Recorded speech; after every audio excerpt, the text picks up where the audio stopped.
మీరు ఒక్కరు కాదు కదా, అది కాదు అధ్యక్ష, మీరు ఒకళ్ళు కాదు కదా, మీరు ముగ్గురు నలుగురు మాట్లాడతారు. మీరు ఓకే, అందరూ మంచిదే.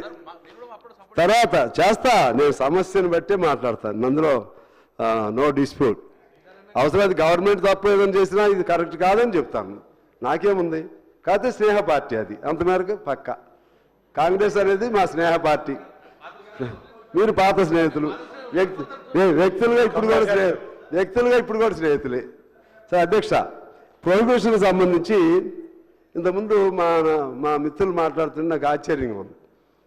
బెల్ట్ షాపులు ఎత్తివేయాలి, అదేదో ఎక్సైజ్ అంత వద్దు, అంత ఎందుకు ఉండాలి అంటే తాగిపిస్తారా?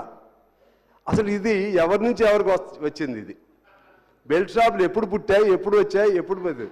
నేను అంటున్నా వాళ్ళకి ధైర్యం ఉంటే, వాళ్ళనే కాదు ఇప్పుడు వీళ్ళని కూడా నేను అడుగుతున్నా, బెల్ట్ షాపులు పూర్తిగా ఎత్తేసే ధైర్యం ఎవరికైనా ఉందా? చెప్పొచ్చే ఎత్తే. మేము కమ్యూనిస్టులో మేము చెప్తాం, మీకు చెప్పే హక్కు లేదు, వారికి చెప్పే హక్కు లేదు. మీరు ప్రభుత్వాలు నడపాలి, మీకు అవునన్నా కాదన్నా ఏదో పద్ధతిలో ఆదాయం రావాలి. అది అందువల్ల మీరు చెప్పొద్దు, మాలాంటి వాళ్ళకి చెప్పమంటే బాగుంటుంది. అదేవిధంగా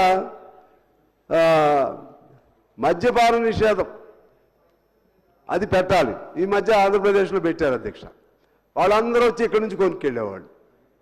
ఆ ధైర్యం ఉందా పూర్తిగా మద్యపాన నిషేధం? అందుకని దీనిలో ఉండేటువంటి ఫిల్పరేషన్, దీనిలో ఉన్నటువంటి దొంగసాటుగా పోయేది, అటువంటి వాటికి మన సలహాలు ఇద్దాం. దానికి సంబంధించి దీనిలో దానికి ఎంఆర్ఐ ఏదో ఉంటుంది అధ్యక్ష, ఎంఆర్ఐ లేకుండా అమ్మేవాళ్ళు ఉన్నారు, అది పట్టుకుందాం. ట్యాక్స్ కట్టకుండా, వ్యాట్ కట్టకుండా అమ్మేవాళ్ళు ఉన్నారు, అది పట్టుకుందాం. అదేవిధంగా బెల్ట్ షాపుల రద్దుకి డెఫినెట్గా మనం దాన్ని ఫైట్ చేద్దాం. అవన్నీ చేయాల్సిందే, బెల్ట్ షాపు అనేది ఉండకూడదు. చేతనైతే మీకు ఇంకా కుదిరితే మొత్తం మద్యపాన నిషేధం తీసుకొస్తే ఐఎమ్ వెరీ హ్యాపీ. ఎందుకంటే నాకు తాగే అలవాటు లేదు కాబట్టి, నేను కొద్దిగా కూడా తాగను, సిగరెట్లు తాగుతాను తప్పితే. అందువలన తర్వాత ఇంకోటి, మాదక ద్రవ్యాలు డ్రగ్స్ నియంత్రణకు ఈ ప్రభుత్వం శ్రద్ధ పెడుతుంది అధ్యక్ష. ఇంకా అది బాగా చేయాలి. ఈ మధ్య అయితే డ్రగ్స్ మీద బాగా పడ్డారు. నకిలీ మద్యం, గుడుంబ అక్రమ డిస్టిలరీ మద్యం, వీటి మీద కూడా ఇంకా పడాలి. అదేవిధంగా ఎక్సైజ్ పన్నులు, వ్యాట్, ఇటువంటివన్నీ కూడా పక్కా వసూలు చేయాలి. అదేవిధంగా కల్లుగీత కార్మికులకు సంబంధించి వాళ్ళు దీనిపైనే బతికే వాళ్ళు వేలాది మంది ఉన్నారు అధ్యక్ష. వాళ్ళు ఆ కళ్ళుని కొద్దిగా మాడిఫై చేస్తే నేరా కింద అది ఒక మెడిసిన్ లాగా కూడా ఉపయోగించవచ్చు అధ్యక్ష. ఇంట్లో కూడా నిల్వ ఉంచుకోవచ్చు, ఎవరైనా తాగుతారు అది. అందుకని కళ్ళు గీతని, లేకపోతే కళ్ళు కార్మికుల్ని, కళ్ళు రంగాన్ని పరిశ్రమగా గుర్తిస్తే అది ప్రభుత్వానికి ఆదాయం, కొన్ని వేల కుటుంబాలకు కూడా మేలు జరిగినట్లయిద్దని ప్రొహిబిషన్ మీద నేను చెప్తున్నాను అధ్యక్ష. అదేవిధంగా వాణిజ్య పన్నుల శాఖకు సంబంధించి 63% సొంత పన్నులకి తోడ్పాటని చదివాను ఇందులో.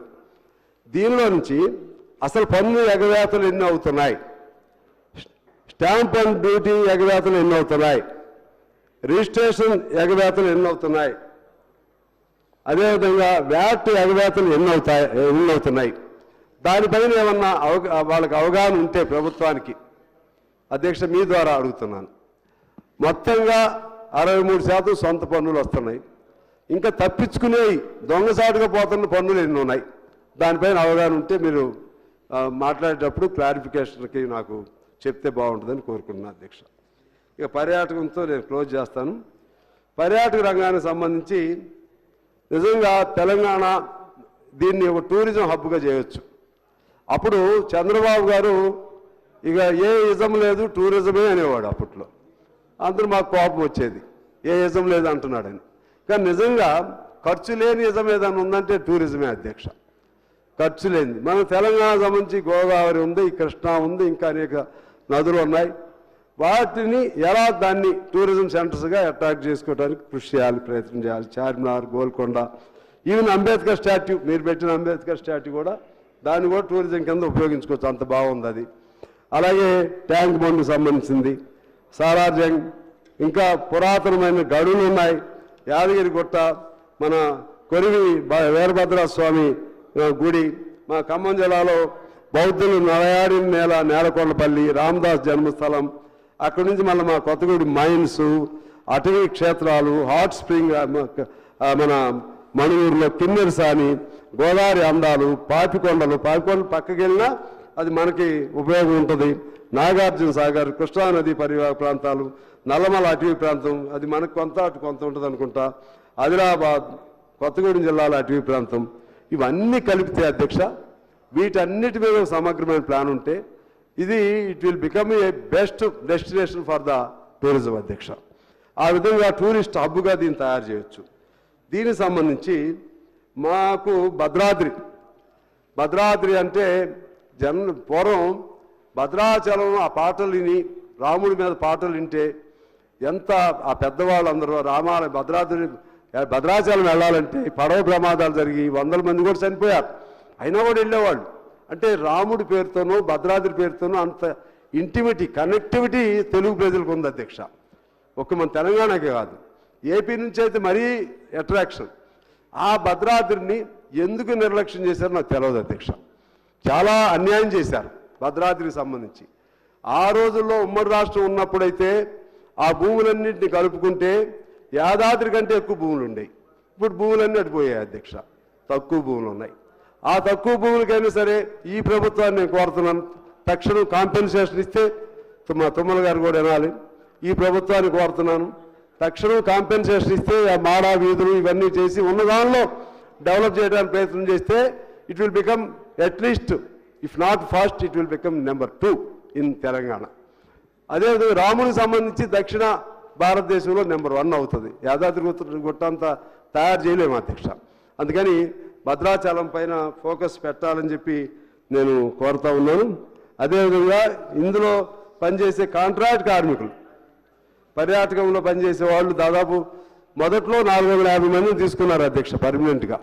చిన్నగా తగ్గిస్తూ వచ్చారు, ఇప్పుడు 50 మంది మిగిలారు. ఇంకా 400 మందిని ఆ పర్మనెంట్ వాళ్ళ ప్లేస్లో కాంట్రాక్ట్ కింద తీసుకున్నారు అధ్యక్ష. వాళ్ళు కూడా న్యాయం చేయండి దయచేసి. మధ్యలో ప్రభుత్వ ఉద్యోగులు రాశారు, ప్రభుత్వ ఐఏఎస్లు రాశారు వీళ్ళు పర్మనెంట్ చేద్దామని, కానీ దాన్ని పాత ప్రభుత్వం పట్టించుకోలేదు. మరి ఈ ప్రభుత్వం ఏం చేస్తుందో చూద్దాం, వాళ్ళైనా వాళ్ళకి న్యాయం చేయాలని చెప్పి నేను కోరుతున్నాను అధ్యక్ష. అది పర్యాటకానికి సంబంధించి, అందులో కళాకారులకు సంబంధించి అధ్యక్ష, మనం తెలంగాణలో ఉన్న కళలు ఏ రాష్ట్రంలో కూడా ఉండవు నాకు తెలిసి. ఎందుకంటే ఇక్కడ పుట్టికే పాటతో పుడుతుంది, పోరాటమే. ఎందుకంటే పోరాటాలు గడ్డ తెలంగాణ, పోరాటాలు పాట ద్వారా పుట్టాయి, పాట ద్వారా పోరాటాలు పుట్టాయి అధ్యక్ష. అంత గొప్ప ఇది. కళాకారుల్ని గుర్తించవలసిన అవసరం ఉంది, చేస్తున్నారు కొంతమేరకు, కానీ ఇంకా చేయాలి. అందులో గద్దర్ లాంటి వాళ్ళని గుర్తించారు, సంతోషం. అందశ్రీ లాంటి వాళ్ళని గుర్తించారు, సంతోషం. ఇంకా దాసరి, సినారే, కాళోజీ, మన సురవరం ప్రతాప్ రెడ్డి గారు లాంటి సాహిత్యవేత్తలు, కళాకారులకు సంబంధించి లింకప్ చేసి మ్యూజియాలు కూడా ఏర్పాటు చేస్తే బాగుంటుంది అనేది నా సలహా. ఎవరైనా టూరిజంలో అది కూడా భాగంగా ఉంటుందని నేను కోరుతున్నాను. ప్రతి జిల్లా కేంద్రంలో, పట్టణ కేంద్రంలో కూడా సాంస్కృతిక కేంద్రాలను కూడా నిర్మించాలి అధ్యక్ష. కింద ఉన్న కళాకారులందరూ కూడా వాళ్ళ ప్రతిభను నిరూపించుకునేటువంటి అవకాశం ఉంటుంది. పెద్ద ఖర్చు కూడా ఏం కాదు అధ్యక్ష. అది మా పాల్వంచిలో ఒకటి పెట్టారు మొన్న సాంస్కృతిక కేంద్రం. అట్లా ప్రతి దానిలో ఒక్కొక్కటి పెడితే చాలామంది కళాకారులు పుట్టుకొస్తారు, దాని ద్వారా అది వాళ్ళకు ఒక ఉపయోగం ఉంటుందని తెలియజేస్తూ, అదేవిధంగా ఇందులో విప్లవ సంఘాలకు సంబంధించిన వాళ్ళని మాత్రం పూర్తిగా నిర్లక్ష్యం చేస్తున్నారు. అది చేయొద్దని నేను కోరుతున్నాను. అది పాట పుట్టిందే విప్లవ సంఘాల్లో నుంచి. గద్దరైనా, అందశ్రీ అయినా, గోరేటి వెంకన్న అయినా, లేదా మా ప్రజానాట్య మండలి అయినా, అరుణోదయం అయినా, అసలు పాటే విప్లవ సంఘాల నుంచి పుట్టింది. అందువలన విప్లవ సంఘాల్లో పాడే వాళ్ళని కూడా గుర్తించి వాళ్ళకు కూడా ఎంతో కొంత పెన్షనో లేకపోతే ఇతర ఇచ్చేటువంటి ఏదో సాంస్కృతిక రథసారథులు ఏదో పేరు పెట్టారు, అటువంటి ఇవ్వాలని, కళాకారులకు వృద్ధాప్య పెన్షన్ ఇవ్వాలని నేను కోరుతూ, మీరు నాకు ఈ అవకాశం ఇచ్చినందుకు ఇంకోసారి బెల్లు కొట్టించుకోకుండా నేను ముగింపు చేస్తున్నాను. ధన్యవాదాలు అధ్యక్ష. శ్రీమతి సబితా ఇంద్రారెడ్డి గారు.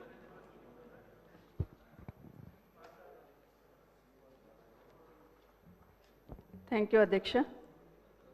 ఈరోజు విద్యాశాఖ డిమాండ్స్ మీద మాట్లాడే అవకాశం ఇచ్చింది.